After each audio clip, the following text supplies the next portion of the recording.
दोस्तों ये बात 100% सत्य है कि कोई व्यक्ति गरीब नहीं होता, उसकी सोच ही उसे गरीब कर देती है। क्योंकि जो इंसान जिस प्रकार या जितनी बड़ी सोच रखता है उसे उतनी सफलता प्राप्त होती है। इंसानों की सोच में बस इतना सा ही फर्क होता है कि कोई व्यक्ति खुली आंखों से सपना देखता है तो कोई व्यक्ति बंद आंखों से। दोस्तों आज इस वीडियो के माध्यम से हम उन बातों को जानेंगे जिससे आप एक ऐसी सोच विकसित करेंगे जिससे अपनी गरीबी को हमेशा के लिए समाप्त कर सकेंगे और फिर जीवन में कभी भी नहीं देखनी पड़ेगी।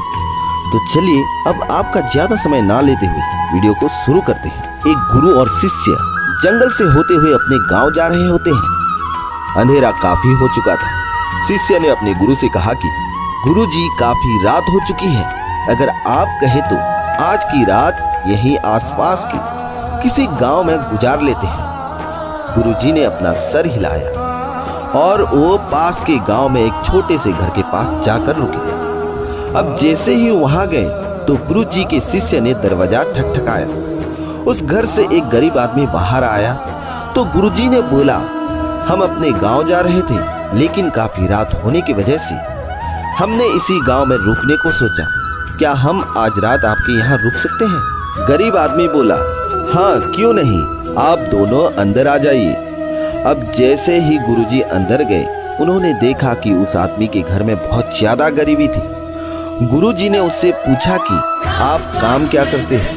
वो गरीब आदमी बोला कि मेरे पास बहुत सारी जमीन है। तो गुरुजी ने बोला, अगर तुम्हारे पास बहुत सारी जमीन है तो इस तरह से क्यों रह रहे हो? वह आदमी बोला, यह किसी काम की नहीं है। गांव वाले बोलते हैं कि ये बंजर जमीन है, यहाँ पर कुछ भी नहीं उगाई जा सकती है और वहाँ फसल उगाना बहुत बड़ी बेवकूफ़ी है। गुरुजी ने बोला कि तुम्हारा गुजारा कैसे होता है? उसने बोला कि मेरे पास एक भैंस है जिससे मेरा पूरा घर चलता है। ये सुनने के बाद गुरुजी सो जाते हैं और रात में जब सब लोग सो रहे होते हैं तब गुरुजी अपने शिष्य को उठाते हैं और उस गरीब आदमी के भैंस लेकर अपने गांव चले जाते हैं। शिष्य अपने गुरु से पूछता है कि गुरुजी कहीं आप ये गलत तो नहीं कर रहे हैं? उस गरीब आदमी की रोजी रोटी इसी भैंस की वजह से चलती है। तो गुरुजी अपने शिष्य की तरफ देखते हैं और मुस्कुराते हुए आगे बढ़ जाते हैं। उस बात को तकरीबन 10 साल गुजर जाती है और जो गुरु का शिष्य था वह बहुत बड़ा गुरु बन चुका था। तो एक दिन उन्हें उस गरीब आदमी की याद आती है कि मेरे गुरु ने उस आदमी के साथ अच्छा नहीं किया था, मुझे एक बार चलकर देखना चाहिए कि वह आदमी अब किस परिस्थिति में है।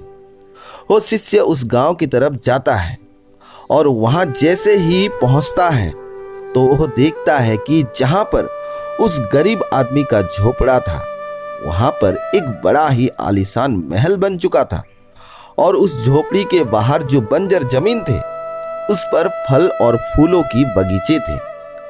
तभी उधर से उस घर का मालिक आता है। शिष्य उसे पहचान लेता है और उस आदमी को बोलता है, तुमने मुझे पहचाना? मैं अपने गुरुजी के साथ आया था, हमने एक रात के लिए आपके यहाँ रुके भी थे। वह आदमी उसे पहचान लेता है और बोलता है कि उस रात में आप कहाँ चले गए थे? और उस रात के बाद ही मेरी भैंस कहीं चली गई थी, मेरे पास कोई रास्ता नहीं था, तो मैंने अपनी जमीन पर मेहनत की और फसल निकल आई और आज मैं इस गांव का सबसे बड़ा और सबसे अमीर आदमी बन चुका हूँ। ये सुनने के बाद शिष्य की आंखों में अपने गुरुजी के लिए आंसू आ गए और उसे ये बात अब समझ आई और वो रोने लगा। इस कहानी से हमें ये शिक्षा मिलती है कि हमारे अंदर ऐसे बहुत सी टैलेंट छुपी हुई है लेकिन हमें कोई ना कोई चीज रुका कर रखी है। वो आपके फैमिली वाले भी हो सकते हैं या आपके दोस्त भी हो सकते हैं, कुछ और भी हो सकता है। देखिए आपके पास भी तो भैंस की जैसी कोई दूसरी चीज तो नहीं है जिसने आपको आगे बढ़ने से रोक कर रखा है। तो दोस्तों आशा करता हूँ आज की इस मोटिवेशनल स्टोरी से आपको बहुत कुछ सीखने को मिला होगा। आपका राय क्या है हमें कमेंट सेक्शन में कमेंट करके जरूर बताएं और इसी तरीके का वीडियो पाने के लिए चैनल को लाइक शेयर एंड सब्सक्राइब जरूर कर दें।